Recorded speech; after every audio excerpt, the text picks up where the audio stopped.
Hello everyone, I hope you all are doing good. This is Priya from Legal Fly. Welcome back to my channel. यहाँ पढ़ेंगे, सीखेंगे, समझेंगे law subjects. तो आज का हमारा टॉपिक है डेलीगेटेड लेजिस्लेशन। तो चलिए स्टार्ट करते हैं। तो इस लेक्चर में हम 4 बातें सीखेंगे। पहला, meaning of delegated legislation with example. Second, reasons for the growth of delegated legislation. Third, constitutionality of delegated legislation with special reference to Delhi Laws Act 1912 recase के साथ। Fourth one, classification and forms of delegated legislation। तो चलिए start करते हैं meaning के साथ। तो देखिए मीनिंग क्या है या मतलब क्या है डेलीगेटेड लेजिस्लेशन का। देखिए, जब लेजिस्लेचर अपने लॉ मेकिंग पावर को किसी अथॉरिटी जैसे एडमिनिस्ट्रेटिव विंग को डेलीगेट करती है, ठीक है, और ये एडमिनिस्ट्रेटिव विंग उस पावर को एक्सरसाइज करके जब कोई लॉ बनाता है तो उस लॉ को हम कहते हैं डेलीगेटेड लेजिस्लेशन। सिंपल है, ठीक है। तो यहां पर देखिए लेजिस्लेचर अपने पावर्स को पास ऑन कर रहा है, डेलीगेट कर रहा है, ठीक है। तो ये जो अथॉरिटी हुई वो लेजिस्लेचर के एज अ सबऑर्डिनेट काम करेगी, राइट। तो अगर वो सबऑर्डिनेट की तरह काम करते हुए कोई लॉ बनाती है तो उसको हम एक और नाम से जान सकते हैं जिसका नाम है सबऑर्डिनेट लेजिस्लेशन। सो डेलीगेटेड लेजिस्लेशन या सबऑर्डिनेट लेजिस्लेशन। तो डेलीगेटेड लेजिस्लेशन का जो मतलब है ना, कुछ इस तरीके से भी हम समझ सकते हैं। देखो, जब लेजिस्लेचर अपनी पावर को डेलीगेट करता है किसी अथॉरिटी को और वो अथॉरिटी उस पावर को एक्सरसाइज करके कोई इंस्ट्रूमेंट बनाती है ऑफ लेजिस्लेटिव नेचर, तो उसको हम डेलीगेटेड लेजिस्लेशन कहते हैं, ठीक है। बट ये क्या है? ये इंस्ट्रूमेंट ऑफ लेजिस्लेटिव नेचर, मतलब लॉ की तरह दिखने वाला कोई इंस्ट्रूमेंट है, राइट। तो इसका मतलब ये हुआ कि डेलीगेटेड लेजिस्लेशन जो है वो लॉ के नाम से नहीं बट कुछ और नामों से वो जाना जाता है, जैसे rules, regulations, orders, schemes, notification, इन सभी नामों से जाना जाता है डेलीगेटेड लेजिस्लेशन, ठीक है। अब आपके मन में एक क्वेश्चन आएगा, क्या ये असल में सभी चीजें जो है रूल्स, रेगुलेशन, ये सारे लॉज है, इसको लॉ माना जाता है? हाँ बिल्कुल। Article 13 clause 3 sub clause A के अंदर कॉन्स्टिट्यूशन में बोला जाता है law includes ordinances, orders, rules, regulations, bylaws having the force in the territory of India। ये सभी जो है लॉ के अंडर आते हैं या ये सभी जो है लॉ माने जाते हैं, ठीक है। तो वो बात भी हमें क्लियर हो गई।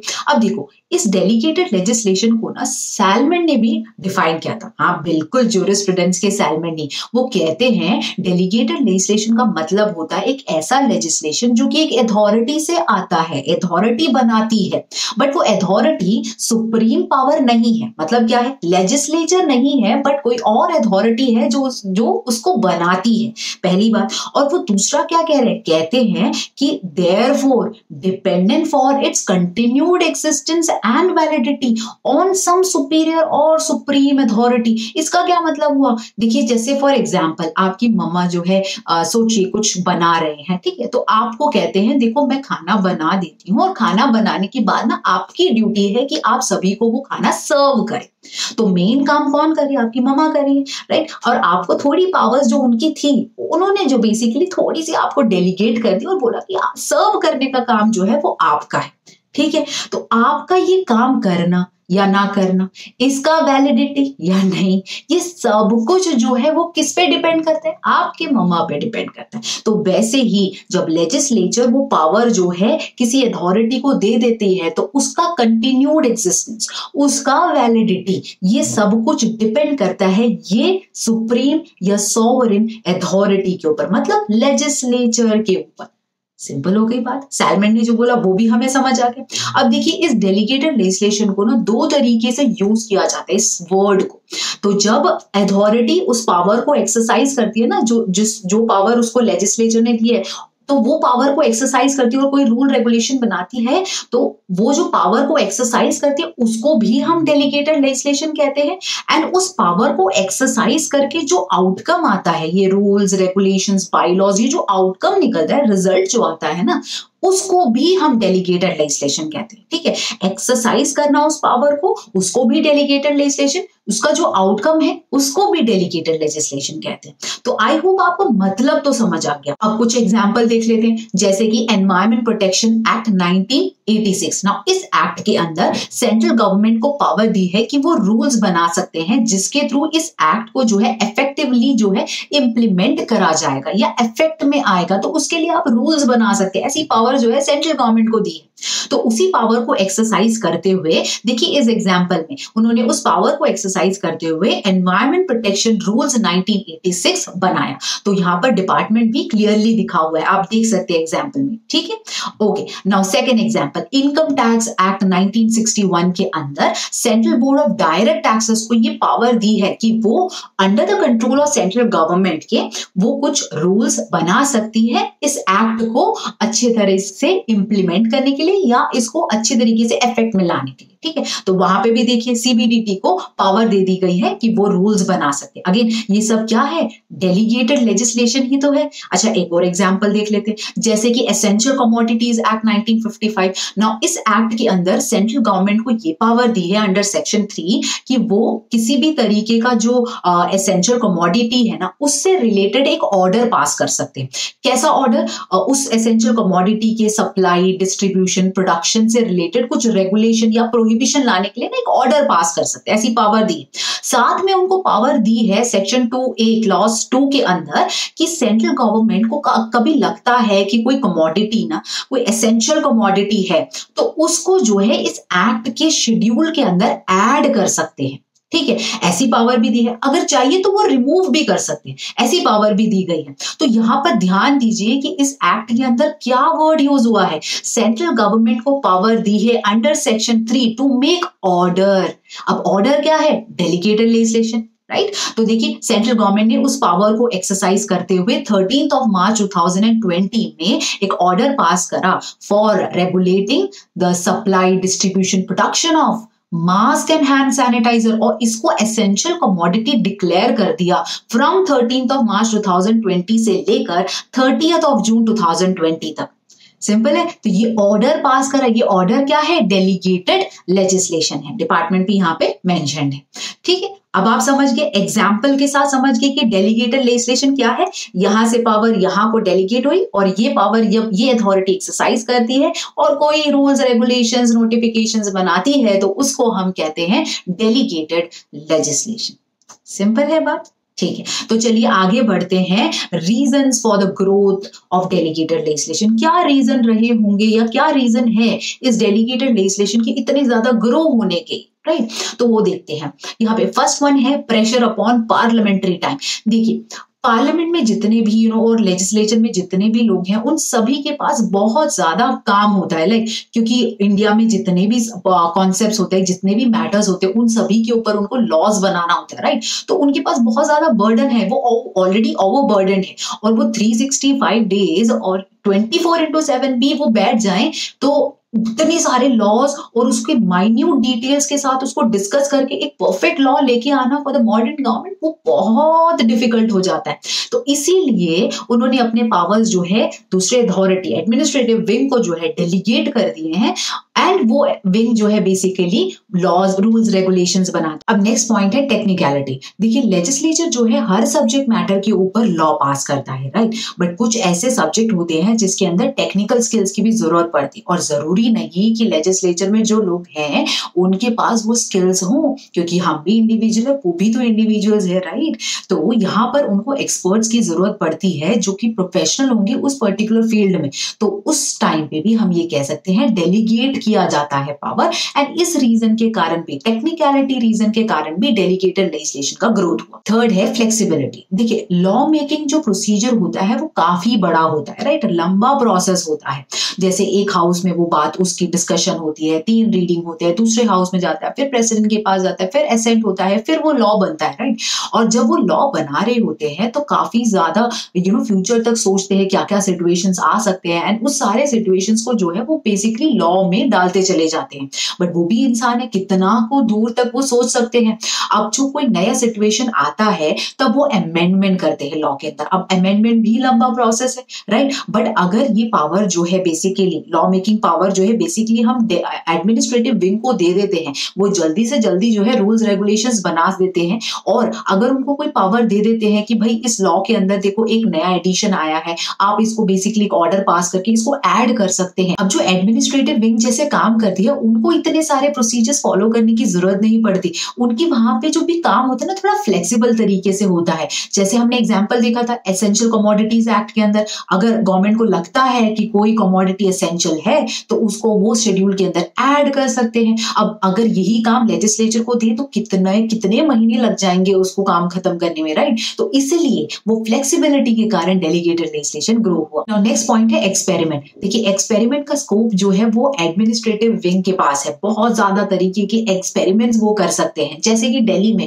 ऑड इवन रूल लगाया गया था, राइट, ट्रैफिक को रेगुलेट करने के लिए। अगर वो रूल अच्छा नहीं लगा तो वो चेंज कर सकते हैं, राइट। तो अगर ऐसे कोई रूल्स रेगुलेशंस वो बनाते हैं तो वो जल्दी से जल्दी नया एक रूल बना सकते हैं। अगर उनको लगता है कि ये पर्टिकुलर रूल के कारण कुछ सही नहीं हुआ तो काफी एक्सपेरिमेंट वो कर सकते हैं, बट ये काम लेजिस्लेचर नहीं कर सकता। तो इसलिए भी डेलीगेटेड लेजिस्लेशन ग्रो हुआ। एंड लास्ट पॉइंट है इमरजेंसी। कभी भी कोई इमरजेंसी की सिचुएशन आती है, जैसे कोई एपिडेमिक, पैंडेमिक या कोई फ्लड हो गया या किसी तरीके का स्ट्राइक या बंद हो गया, उस सब सिचुएशंस पे हम लेजिस्लेचर का वेट नहीं कर सकते कि वो लॉ बनाएंगे, राइट। जैसे मास्क एंड सैनिटाइजर्स का जो कॉन्सेप्ट है, राइट, इमरजेंसी आई तो उन्होंने जल्दी से जल्दी एडमिनिस्ट्रेटिव विंग ने जल्दी से जल्दी उसको एसेंशियल कमोडिटी डिक्लेयर कर दिया, राइट। तो इमरजेंसी सिचुएशंस को भी फेस करने के लिए कौन जल्दी उसका सोल्यूशन निकाल सकता है? Basically administrative wing by making rules, regulations, bylaws and all, right? तो इन सभी reasons के कारण basically administrative law का rule making power या delegated legislation जो है grow हुआ। अब next है constitutionality of delegated legislation। देखिए बात ये उठती है, क्या legislature अपने पूरे powers को delegate कर सकता है? सारे ही सारे powers को delegate कर सकता है क्या?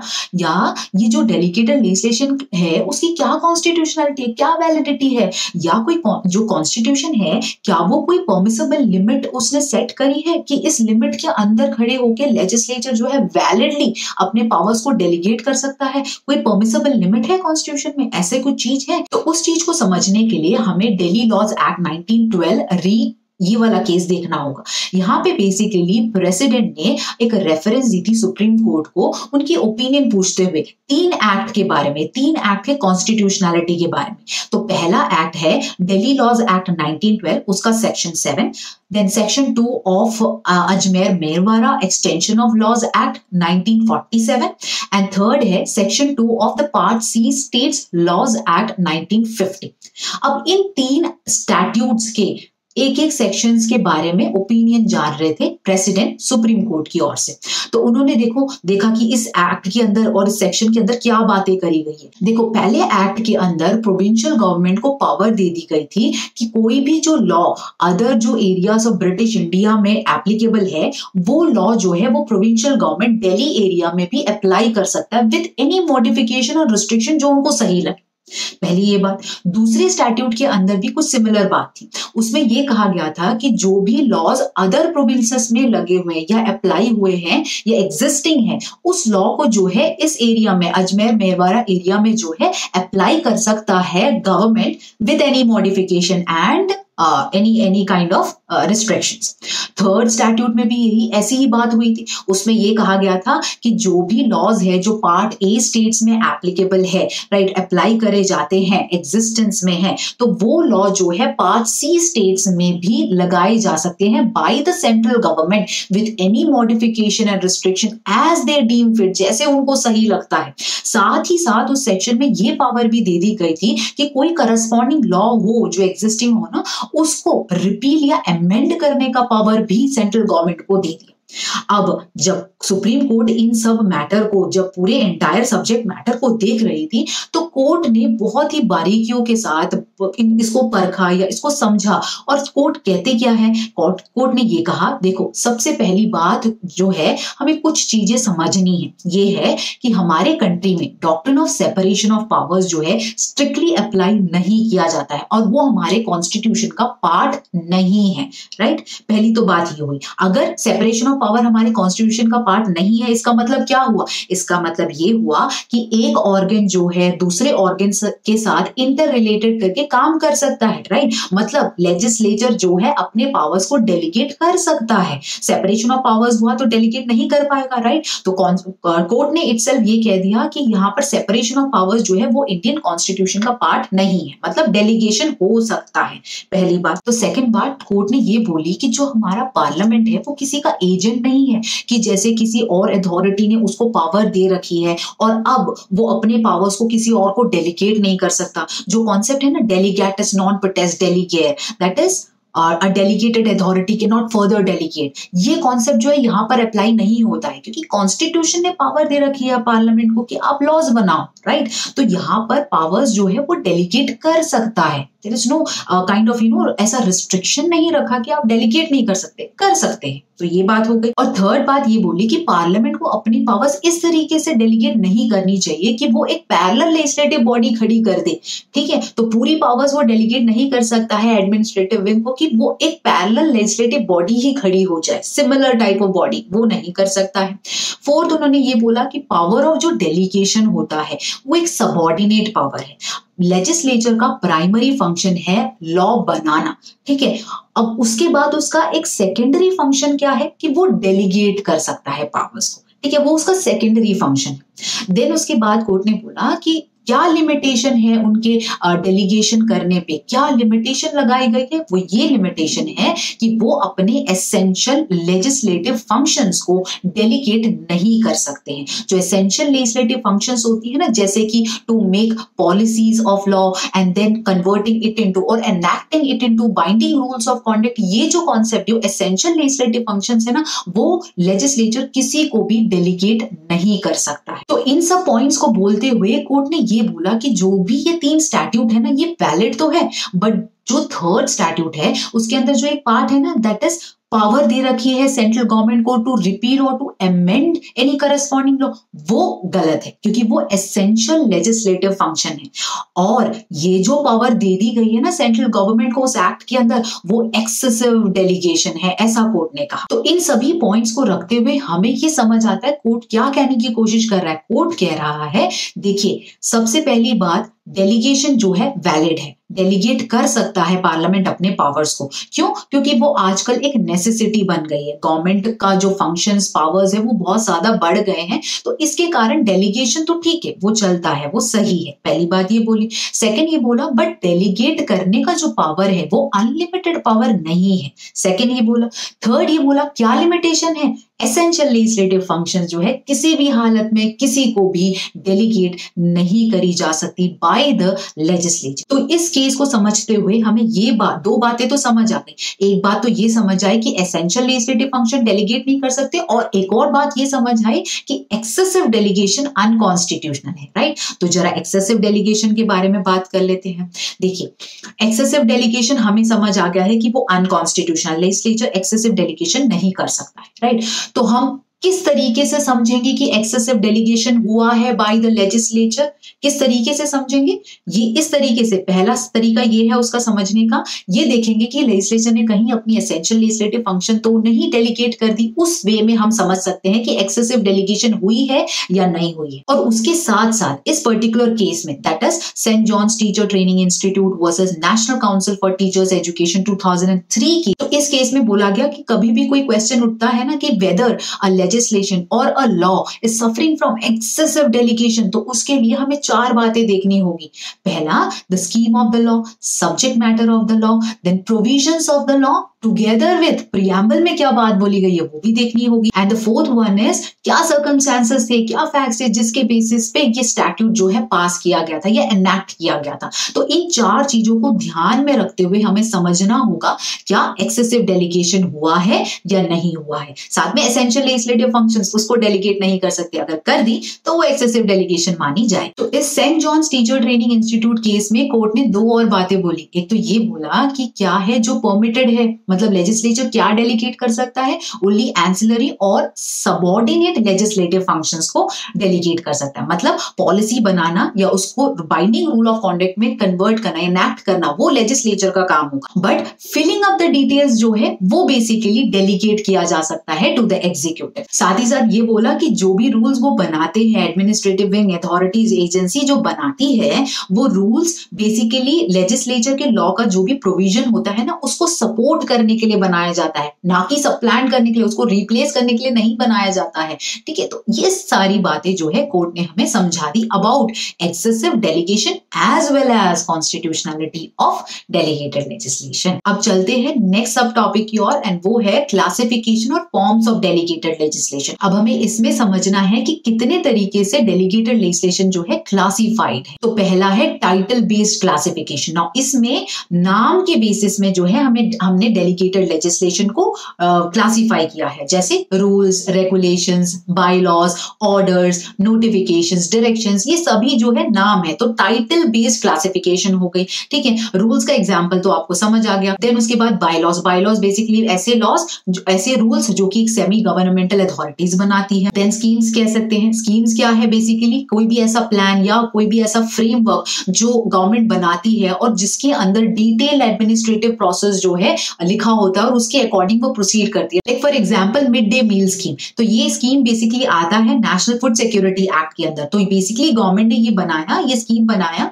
और इसके अंदर जो है फ्री लंच प्रोवाइड किया जाता है to the students in government as well as aided schools के अंदर, प्राइमरी और अपर प्राइमरी स्टूडेंट्स को। ठीक है, तो ये एक स्कीम हो गई, राइट। फिर उसके बाद ऑर्डर्स हो गए, जैसे हमने एग्जांपल में देखा था एसेंशियल कमोडिटीज एक्ट के। देन ऑर्डिनेंस भी कह सकते हैं, जैसे प्रेसिडेंट के पास पावर है कि वो ऑर्डिनेंस पास कर सकती है जब both the houses of the Parliament are not in session. ठीक है, तो टाइटल बेस्ड क्लासिफिकेशन, नाम के ऊपर हमने उनको क्लासिफाई कर दिया। एक नाउ नेक्स्ट क्लासिफिकेशन है डिस्क्रीजन बेस्ड क्लासिफिकेशन। नाउ इसके अंदर लेजिस्लेचर जो है एग्जीक्यूटिव को पावर देता है कि कोई एक्ट जो पास हुआ है ना उसको ऑपरेशन में लेके आओ या इफेक्ट में लेके आओ, but by fulfilling certain conditions. So these type of legislations are called as conditional legislation. ठीक है, अब कंडीशनल लेजिस्लेशन को हम एक सेपरेट वीडियो में डील करेंगे। नाउ नेक्स्ट है अथॉरिटी बेस्ड क्लासिफिकेशन। नाउ इसमें लेजिस्लेचर जो है एक स्टैट्यूट जो है जो लेजिस्लेचर बनाता है वो एग्जीक्यूटिव को पावर देता है कि जो आपको पावर्स दी है आप उसको फर्दर डेलीगेट कर सकते हैं। It is otherwise called as sub delegation.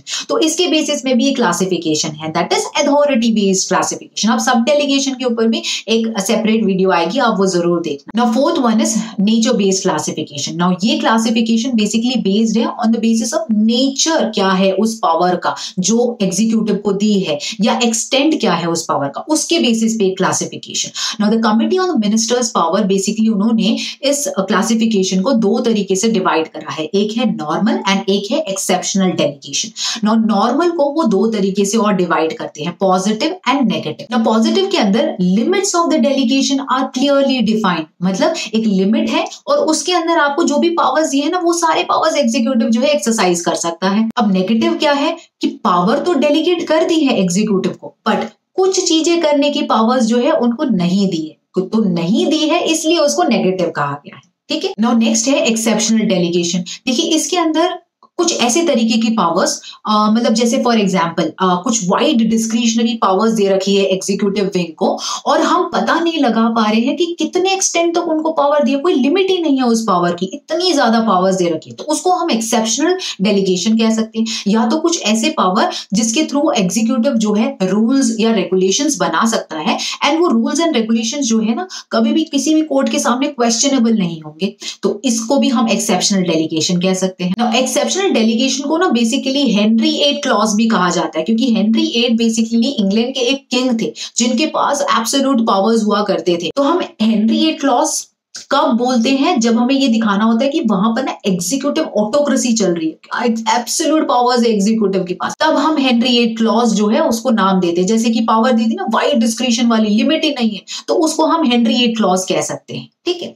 और इसका एक एग्जाम्पल जो हमारे कॉन्स्टिट्यूशन में भी दिखता है, जैसे कि आर्टिकल 372 क्लॉज 2 के अंदर प्रेसिडेंट को पावर दी है कि वो कोई भी लॉ के अंदर कोई मॉडिफिकेशन या किसी भी तरीके का एडाप्टेशन लगा सकते हैं, ताकि वो लॉ जो है कॉन्स्टिट्यूशन के प्रोविजंस के साथ in tune with the constitution बैठे, ठीक है। तो इसलिए प्रेसिडेंट को ये पावर दे रखी है, और जो भी वो मॉडिफिकेशंस करेंगे ना, it is not questionable before any court. तो ये जो पावर दे रखी है, इसको हेनरी VIII क्लॉज कह सकते हैं। या तो आप एक केस से भी इसको समझ सकते हैं, जो कि है West Bengal State Electricity Board versus Deshbandhu Ghosh 1985 का केस। ना इस केस के अंदर basically West Bengal State Electricity Board को पावर दे दी गई थी कि वो परमानेंट एम्प्लॉय को जो है अपने ऑफिस से टर्मिनेट कर सकते हैं by giving a notice for 3 months, या वो उस 3 महीने का सैलरी देके उनको निकाल सकते हैं काम से। तो ये क्या है? एक kind of Henry VIII clause है, ऐसा कोर्ट ने कहा, क्योंकि एक एब्सोल्यूट पावर दे दी गई है कि परमानेंट एम्प्लॉय को ही टर्मिनेट कर दे सर्विस से।